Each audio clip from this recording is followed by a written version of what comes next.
And in the animal kingdom, the final moments of a creature's life are often shrouded in mystery. Predation, disease, or simply the inevitable march of time can claim even the most powerful of beings. Today we turn our attention to a different kind of predator, a different kind of demise. We delve into the last 24 hours of one of history's most infamous figures, Adolf Hitler. It is midday on April 30th, 1945. The city of Berlin lies in ruins, a testament to the relentless bombardment it has endured. The streets are eerily quiet, save for the distant rumble of artillery and the occasional crack of gunfire.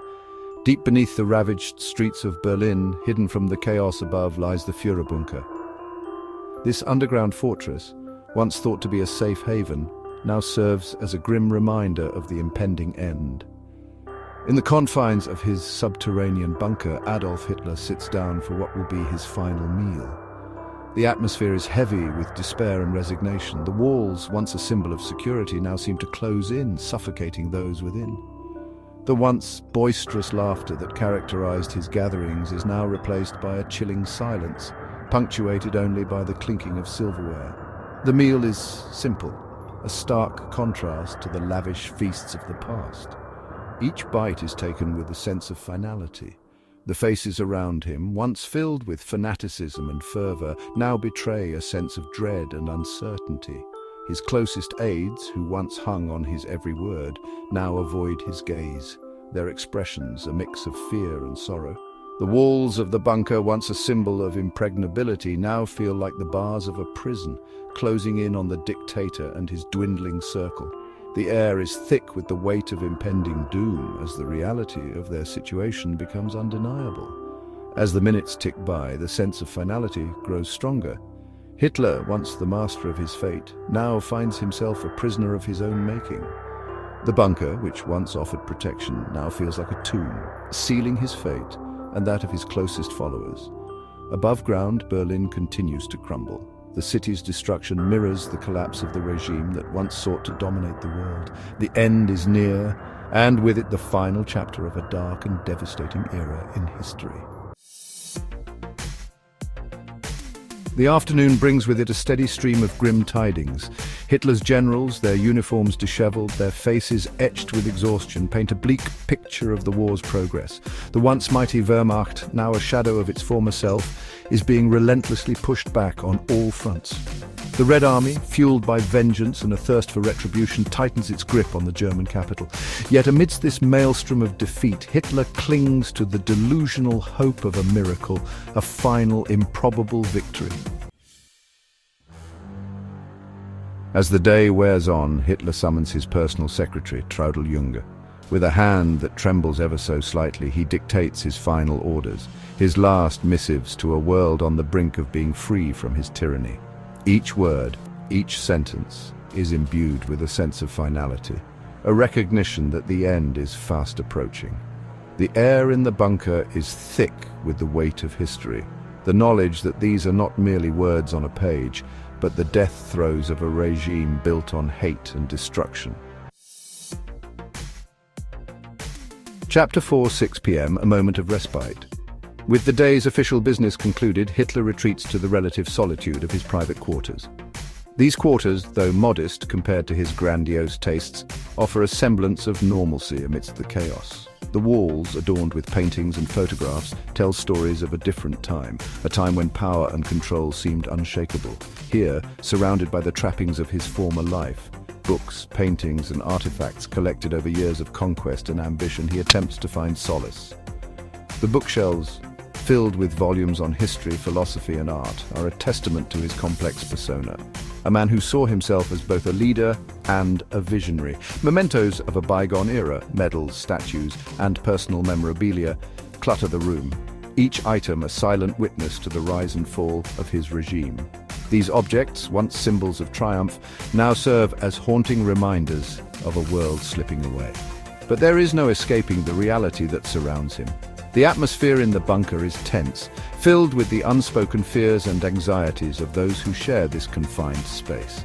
Hitler's pensive demeanor reflects the weight of the decisions he has made and the inevitable consequences that loom large. The muffled sounds of shelling, ever-present and relentless, serve as a grim soundtrack to his thoughts. Each distant explosion is a stark reminder of the war raging above, a war that he can no longer control. The distant rumble of collapsing buildings, the destruction of cities that once stood as symbols of his power, now reduced to rubble, echoes through the bunker. These sounds penetrate the walls, a constant reminder of the devastation he has wrought. They serve as a constant reminder that the world above is crumbling, and with it the empire he once envisioned. The crumbling cityscapes, the shattered lives, all bear witness to the end of an era, and he, the architect of this destruction, is soon to follow. In these final moments, as he contemplates his legacy, the weight of his actions bears down on him. The bunker, once a place of refuge, now feels like a tomb, sealing his fate as history's most infamous dictator. Chapter 5. 8 p.m. A Last Supper. As dusk descends upon Berlin, casting long shadows across the shattered cityscape, Hitler emerges from his quarters to join Eva Braun and his inner circle for dinner. The mood is somber, the conversation subdued. The weight of their impending doom hangs heavy in the air, stifling any attempts at normalcy. They eat, they drink, they make small talk, but beneath the surface, a current of fear and desperation runs deep. Chapter 6. 10 p.m. Clinging to Delusions. With dinner concluded, Hitler gathers his remaining staff around him. They pore over maps, their faces illuminated by the flickering light of oil lamps. The reports from the front lines are uniformly grim, each dispatch a nail in the coffin of the Third Reich. Yet Hitler continues to issue orders, to micromanage a war that has already been lost. Chapter 7. As the clock strikes midnight, ushering in the last day of April, Hitler convenes a late-night meeting with his closest advisors. The air is thick with cigarette smoke and the stench of stale sweat. Exhaustion is etched on every face, despair in every eye. They argue, they debate, they grasp at straws, but the truth is inescapable. The situation is hopeless. Chapter 8. 2. 0 a.m.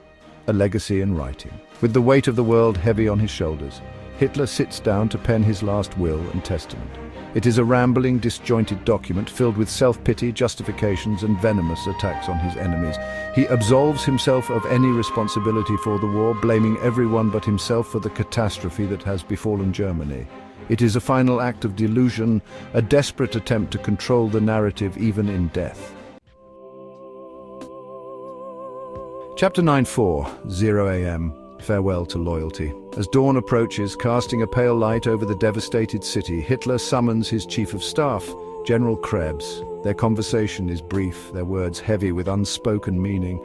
Hitler thanks Krebs for his loyalty, his service, knowing that he is asking the man to stay by his side until the bitter end. It is a testament to the power Hitler still holds over his followers, even in these final hours.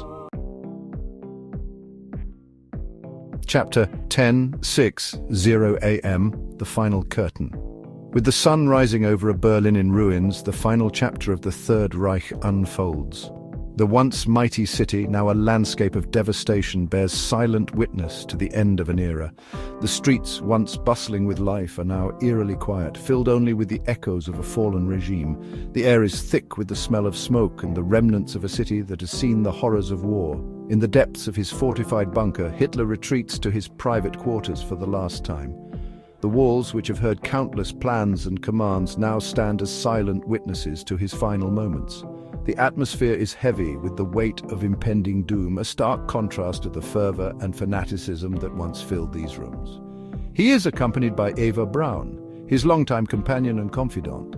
Despite the chaos and destruction outside, she has chosen to remain by his side, a testament to her unwavering loyalty. Their relationship, forged in the fires of war, now faces its ultimate test. Who has chosen to remain by his side until the very end? As the world outside crumbles, they find solace in each other's company, a brief respite from the storm that rages above. They share a cyanide capsule, a grim symbol of their shared fate. The decision made in the shadow of defeat is their final act of defiance against a world that has turned against them. The cyanide, a small but potent agent of death, represents the end of their journey and the collapse of their dreams, a final act of defiance against a world that has turned against them. In their last moments, they cling to each other, finding a semblance of peace in the face of inevitable demise. The bunker, once a place of strategy and power, now becomes their tomb. And so, in the confines of that subterranean bunker, the reign of terror that had gripped the world for over a decade comes to an end. The walls, which have seen the rise and fall of a dictator, now stand as silent witnesses to his demise. The echoes of his commands fade into the silence, replaced by the stillness of death. The reign of terror that had gripped the world for over a decade comes to an end, not with a bang, but with a whimper. The world outside, though scarred and battered, begins to breathe a sigh of relief. The nightmare is over, and a new dawn begins to break over the horizon, not with a bang, but with a whimper.